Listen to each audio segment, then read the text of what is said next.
जय हिंद दोस्तों, Sandeep tricky math special YouTube channel में आप सभी का स्वागत है।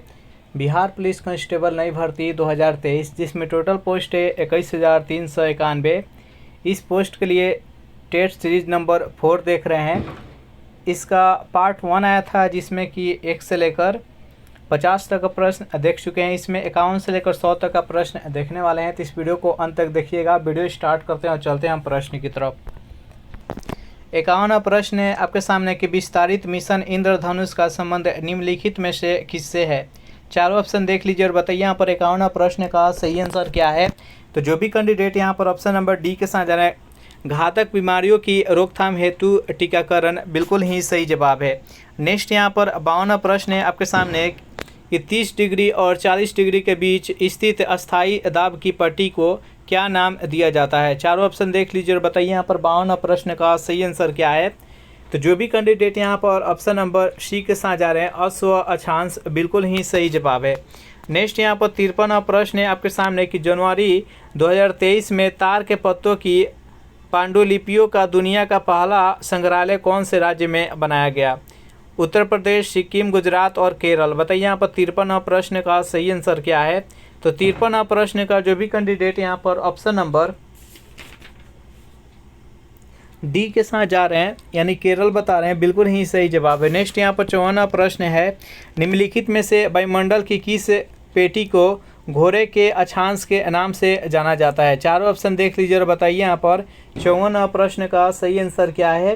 तो 54वां प्रश्न का जो भी कैंडिडेट यहाँ पर ऑप्शन नंबर ए के साथ जा रहे हैं, उपोष्ण उच्च वायु दाब की पेटी, बिल्कुल ही सही जवाब है।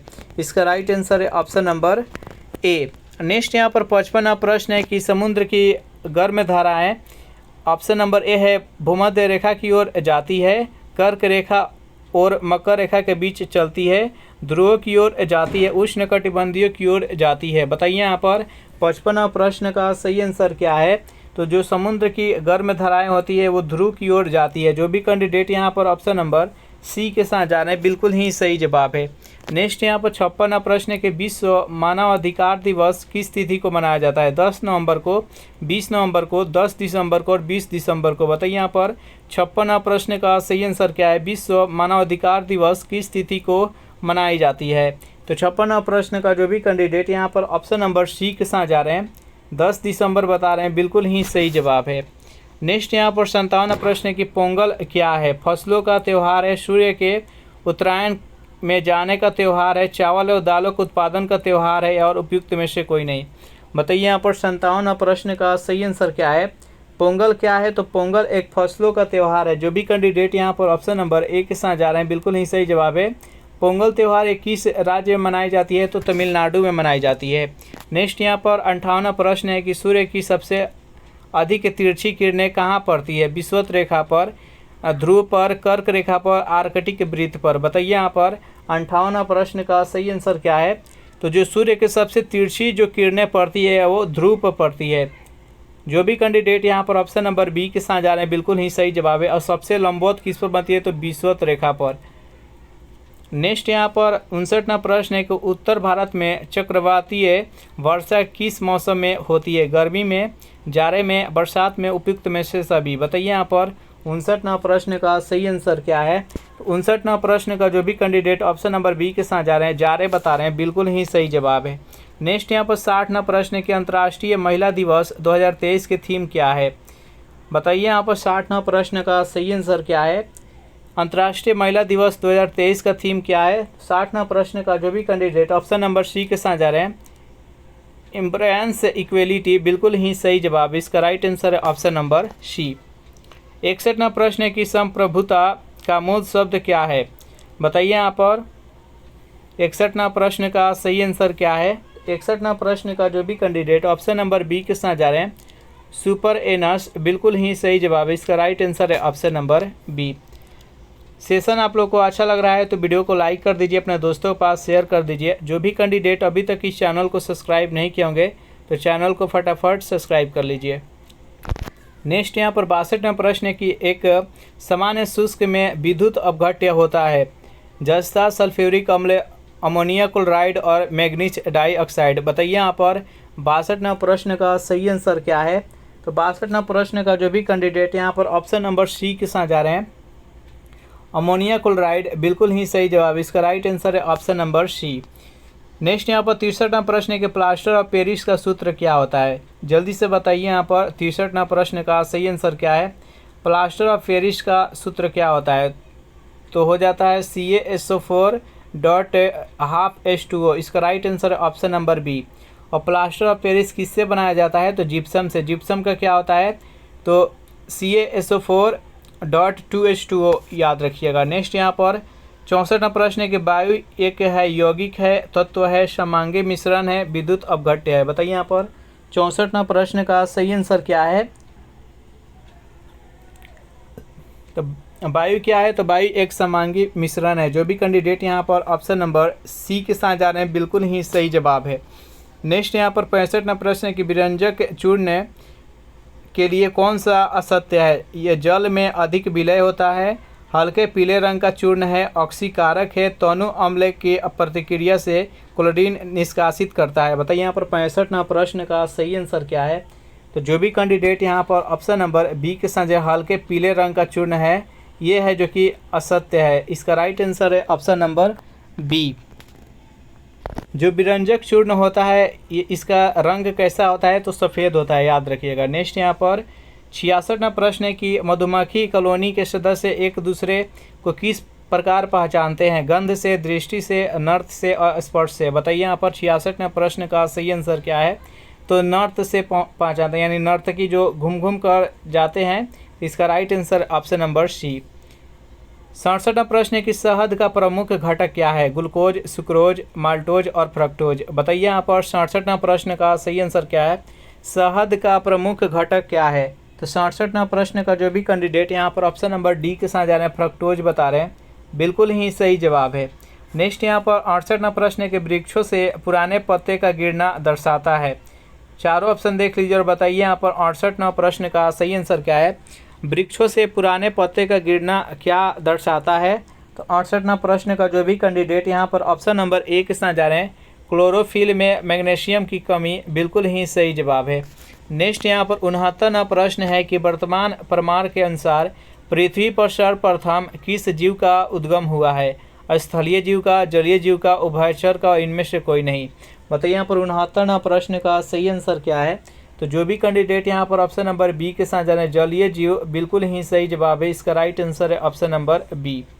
नेक्स्ट यहाँ पर 70वां प्रश्न है कि लैटिन शब्द मैंडेमस का अर्थ क्या होता है। बताइए यहाँ पर 70वां प्रश्न का सही आंसर क्या है। लैटिन शब्द मैंडेमस का क्या अर्थ होता है। तो 70वां प्रश्न का जो भी कैंडिडेट यहाँ पर ऑप्शन नंबर ए के साथ जा रहे हैं, यानी हम आदेश देते हैं, इसका अर्थ क्या होता है। मैंडेमस मतलब परमादेश, इसका अर्थ होता है हम आदेश देते हैं। इसका राइट आंसर है ऑप्शन नंबर ए। 71वां प्रश्न की जीवन चक्र की दृष्टि से पौधे का सबसे महत्वपूर्ण अंग क्या होता है। पुष्प, पत्ती, तना और जड़। बताइए यहाँ पर 71वां प्रश्न का सही आंसर क्या है। तो जीवन चक्र के दृष्टि से पौधे का जो महत्वपूर्ण अंग होता है वो पुष्प होता है। इसका राइट आंसर है ऑप्शन नंबर ए। अगर इस सेशन का आपको पीडीएफ चाहिए तो उसके लिए टेलीग्राम ग्रुप बना दीजिए, जिसका लिंक इसी वीडियो के नीचे डिस्क्रिप्शन में मिल जाएगा। वहां से ज्वाइन करके इसका पीडीएफ डाउनलोड कर सकते हैं। 72वां प्रश्न है आपके सामने, डॉल्फिन वर्गीकृत किए जाते हैं। मत्स्य में, उभयचर में, सरीसृप में और स्तनी में। बताइए यहाँ पर 72वां प्रश्न का सही आंसर क्या है। डॉल्फिन वर्गीकृत किए जाते हैं। तो 72वां प्रश्न का जो भी कैंडिडेट यहाँ पर ऑप्शन नंबर डी के साथ जा रहा है, अस्तनी यानी स्तनधारी जीव है, बिल्कुल ही सही जवाब है। इसका राइट आंसर है ऑप्शन नंबर डी। 73वां प्रश्न है कि प्रकाश संश्लेषण प्रक्रिया के लिए अनिवार्य कच्ची सामग्री क्या होती है। कार्बन डाइऑक्साइड, जल एवं सूर्य का प्रकाश, क्लोरोफिल और डी उपयुक्त सभी। बताइए यहाँ पर प्रकाश संश्लेषण की प्रक्रिया के लिए क्या क्या जरूरत पड़ती है। तो कार्बन डाइऑक्साइड भी, जल और सूर्य का प्रकाश भी और क्लोरोफिल भी। इसका राइट आंसर है ऑप्शन नंबर डी। नेक्स्ट यहाँ पर 74वां प्रश्न है कि निम्नलिखित में से कौन सा वासापाचक एंजाइम है। चारों ऑप्शन देख लीजिए और बताइए यहाँ पर 74वां प्रश्न का सही आंसर क्या है। निम्नलिखित में से कौन सा वासापाचक एंजाइम है। तो 74वां प्रश्न का जो भी कैंडिडेट यहाँ पर ऑप्शन नंबर डी के साथ जा रहे हैं, लाइपेज बता रहे हैं, बिल्कुल ही सही जवाब है। नेक्स्ट यहाँ पर 75वां प्रश्न है कि निम्नलिखित में से कौन सा राज्य का अनिवार्य अंग नहीं है। संप्रभुता, भूमि, प्रजातंत्र और जनसंख्या। यानी किसी भी राज्य को राज्य कब कहेंगे, बताइए यहाँ पर इस प्रश्न का सही आंसर क्या है। तो 75वां प्रश्न का जो भी कैंडिडेट ऑप्शन नंबर सी के साथ जा रहे हैं, प्रजातंत्र बिल्कुल ही सही जवाब है।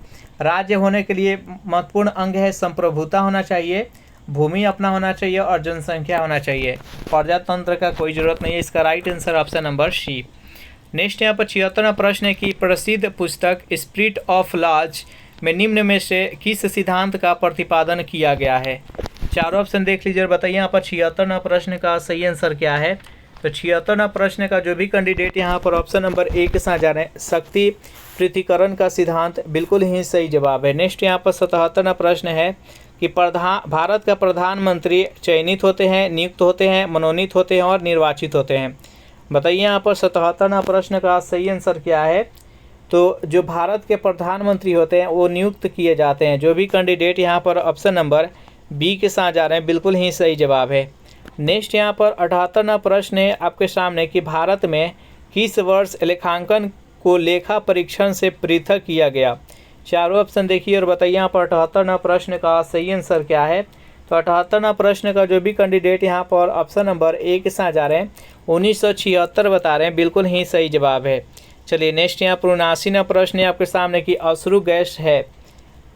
चारों ऑप्शन देख लीजिए और बताइए यहाँ पर 79वां प्रश्न का सही आंसर क्या है। तो अश्रु गैस किसको कहा जाता है। तो क्लोरीन को कहा जाता है। जो भी कैंडिडेट यहाँ पर ऑप्शन नंबर सी के साथ जा रहे हैं, बिल्कुल ही सही जवाब है। 80वां प्रश्न है कि प्राकृतिक रबर किसका बहुलक होता है। बताइए यहाँ पर 80वां प्रश्न का सही आंसर क्या है।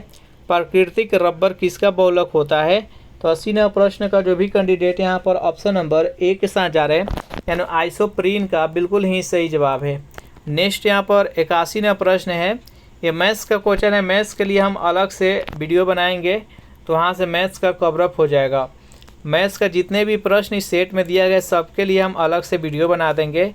81, 82, 83, 84 और 85 ये 5 प्रश्न है जो कि मैथ्स का है, तो हम अलग से इसके लिए वीडियो बना देंगे। 86वां प्रश्न है कि 1789 की क्रांति के बाद फ्रांस में किस प्रकार की शासन व्यवस्था स्थापित की गई थी। चारों ऑप्शन देख लीजिए और बताइए यहाँ पर 86वां प्रश्न का सही आंसर क्या है। तो 86वां प्रश्न का जो भी कैंडिडेट यहाँ पर ऑप्शन नंबर डी के साथ जाने यानी संवैधानिक राजतंत्र बिल्कुल ही सही जवाब है। चलिए नेक्स्ट क्वेश्चन देखते हैं। यहाँ पर 87वां प्रश्न है आपके सामने कि जूते हुए खेत का प्रमाण किस हड़प्पाई स्थल से मिला था। हड़प्पा से, मोहनजोदड़ो से, कालीबंगन से और चिन्होदरो से। बताइए यहाँ पर 87वां प्रश्न का सही आंसर क्या है। तो जोते हुए खेत का प्रमाण कहाँ से मिला था। तो कालीबंगन से। ये कहाँ पर है। तो ये राजस्थान में। इसका राइट आंसर है ऑप्शन नंबर सी। नेक्स्ट यहाँ पर 88वां प्रश्न है कि भारत में हरित क्रांति किस दशक में हुई थी। चारों ऑप्शन देख लीजिए और बताइए यहाँ पर 88वां प्रश्न का सही आंसर क्या है। तो भारत में हरित क्रांति किस दशक में हुई थी। तो 1960 के दशक में। इसका राइट आंसर है ऑप्शन नंबर ए 1960 है। तो 1960 है ऑप्शन नंबर बी। भारत में हरित क्रांति के जनक किसे माना जाता है। तो MS स्वामीनाथन को माना जाता है।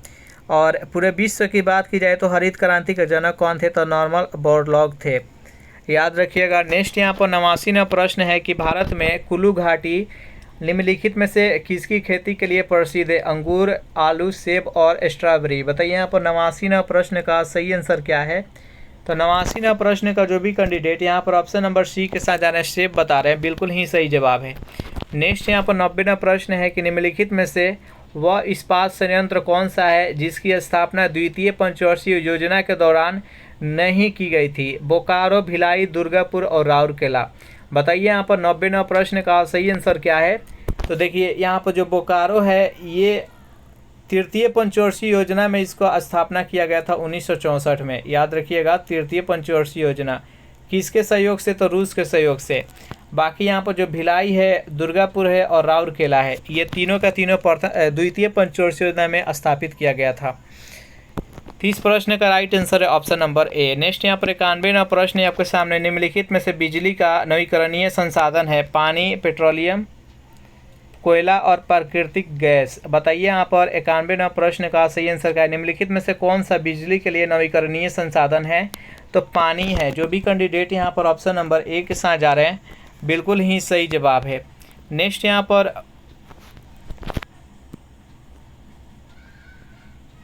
92वां प्रश्न है आपके सामने कि ब्रोमीन होती है रंगहीन गैस, अत्यंत ज्वलनशील गैस, लाल द्रव और भूरी ठोस। बताइए यहाँ पर 92वां प्रश्न का सही आंसर क्या है। तो 92वां प्रश्न का जो भी कैंडिडेट यहाँ पर ऑप्शन नंबर सी के साथ जा रहा है, लाल द्रव होती है, बिल्कुल ही सही जवाब। इसका राइट आंसर है ऑप्शन नंबर सी। 93वां प्रश्न है आपके सामने, निम्नलिखित में से किस देश की क्रिकेट टीम ने एशिया कप 2022 श्रृंखला जीती थी। पाकिस्तान, बांग्लादेश, श्रीलंका और इंडिया। बताइए यहाँ पर 93वां प्रश्न का सही आंसर क्या है।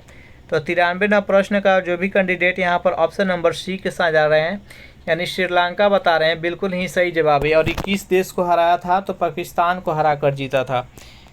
नेक्स्ट यहाँ पर 94वां प्रश्न है आपके सामने, निम्नलिखित में से किस राज्य की सरकार ने इंदिरा गांधी शहरी रोजगार योजना शुरू की। मध्य प्रदेश, महाराष्ट्र, राजस्थान और छत्तीसगढ़।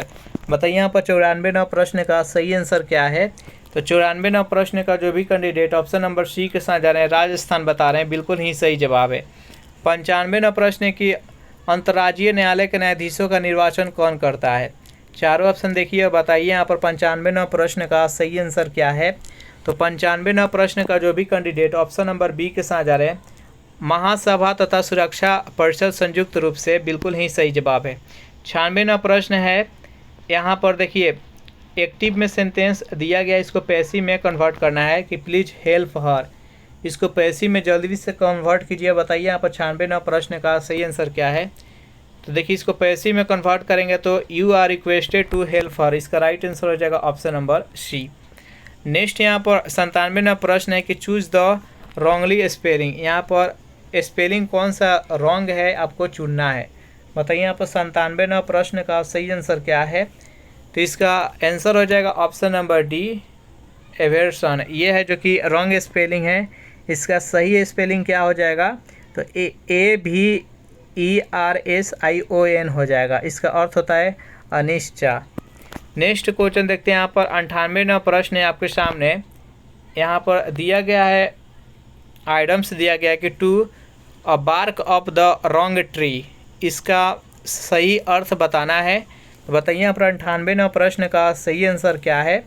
तो इसका जो सही आंसर हो जाएगा ऑप्शन नंबर बी हो जाएगा, to be wrong about the reason for something. इसका राइट आंसर है ऑप्शन नंबर बी। नेक्स्ट यहाँ पर 99वां प्रश्न है कि choose the grammatically wrong part in the following sentence. यहाँ पर सेंटेंस दिया गया है, इसमें बताना है कि कहाँ पर रॉन्ग है। अगर कहीं पर रॉन्ग नहीं है तो नॉट एरर, यानी नो इम्प्रूवमेंट, कोई ज़रूरत नहीं है। We will have to walk now since we had miss the bus. बताइए यहाँ पर 99वां प्रश्न का सही आंसर क्या है। तो यहाँ पर इसमें रॉन्ग कहाँ पर है, तो सिंस वी हैड हो जाएगा। इसका राइट आंसर है ऑप्शन नंबर सी। 100वां प्रश्न है कि पीताम्बर निम्नलिखित में से किस समास का उदाहरण है। बताइए यहाँ पर इस प्रश्न का सही आंसर क्या है। पीताम्बर निम्नलिखित में से किस समास का उदाहरण है। तो यहाँ पर 100वां प्रश्न का जो भी कैंडिडेट यहाँ पर ऑप्शन नंबर डी के साथ जा रहे हैं, कर्मधार है, बिल्कुल ही सही जवाब है। देखिए द्वंद्व समास किसे कहते हैं। तो द्वंद्व समास वैसे समास को कहा जाता है जिसमें समास विग्रह के बाद उसमें और आए, जैसे कि माता पिता, भाई बहन। तो माता और पिता हो जाएगा, भाई और बहन हो जाएगा। इसका प्रथम पद और अंतिम पद दोनों प्रधान होता है, तो इसका अर्थ हो जाता है द्वंद्व समास का ये। नेक्स्ट यहाँ पर तत्पुरुष समास की अगर बात की जाए तो इसमें क्या होता है, समास विग्रह के बाद इसमें विभक्ति आए। जैसे कि अगर हम बात की जाए राजपुत्र, राजपुत्र का अगर समास विग्रह करेंगे तो राजा का पुत्र हो जाएगा। तो यहाँ पर जो का है यह एक विभक्ति है, इसलिए ये द्वंद्व तत्पुरुष समास। अव्ययी भाव समास जिसका प्रथम पद है जो कि अव्यय है उस अव्ययी भाव कहते हैं। और कर्मधारय है जिसमें उपमा उपमेय विशेषण विशेष रहे उसको कर्मधारय समास कहते हैं। यहाँ पर पीताम्बर है जो कि कर्मधारय है। तो इस प्रकार से हम टोटल 1 से लेकर 100 प्रश्न है जो कि कवर अप कर लिए। सेशन आप लोग को कैसा लगा जरूर कमेंट करके बताइएगा। सेशन आप लोग को अच्छा लगा हो तो वीडियो को लाइक कर दीजिए, अपने दोस्तों के पास शेयर कर दीजिए। और जो भी कैंडिडेट अभी तक इस चैनल को सब्सक्राइब नहीं किए होंगे तो चैनल को फटाफट सब्सक्राइब कर दीजिए। Thanks for watching this video. मिलते हैं नेक्स्ट वीडियो में।